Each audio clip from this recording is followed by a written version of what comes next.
ఎండాకాలం be like. ఈ బాడుకో పొద్దుగాల వేండి బువ్వలేదు బుగ్గిలేదు ఇంకా రాలే ఏడపడి తిరుగుతాండో ఏమో దొంగ బాడుకోవు అన్నమయ్యా మమ్మీ వాళ్ళు అంగమున్న కొడుక నువ్వు ఏ కాలం పోయినవరా పొద్దుగాల పోయినావు ఇప్పుడు వస్తావురా నువ్వు ఎండలు ఎట్లా కొడుతున్నాయిరా బాడుకోవు సోపతులు బట్టి ఏగై తిరుగుతున్నా ఊరి మీద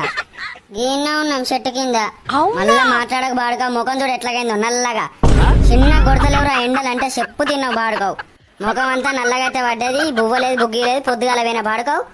గిప్పుడు వస్తావురా నువ్వు ఎండాకాలం వస్తే చాలు గిదే రంజి నాకు నీ ఎవరిని అయ్యైతే రాని చెప్తావు నీ సంగతి ఎవరాడు సోపతి గారు వచ్చి తీసుకొని వేయండు బాడుకోవు ఆవురా రేపంచారు ఎవడొచ్చి పిలుచుకోపోతాను నువ్వు బయట ఎట్లా అడుగు పెడతావో చూస్తావు ఏమొస్తుంది ఊరి మీద పడి రోడ్ల పొంట తిరిగితే అటువలే మళ్ళా మాట్లాడకు బే రేపటి నుంచి వీడిని కట్టిరుచుకొడతావు అరే ఎండాకాలం అత్తజాలు బాగా మోపైతారు సోపతి గారు బాడుకోవులు ఊరని తింపిచ్చి పట్టుకొస్తారు నువ్వైతే బయటికి వెళ్ళు తాత రేపటికెళ్ళి కాళ్ళు ఇరిచి పొయ్యిలో పెడతా ఈ సాపి ఎత్తావు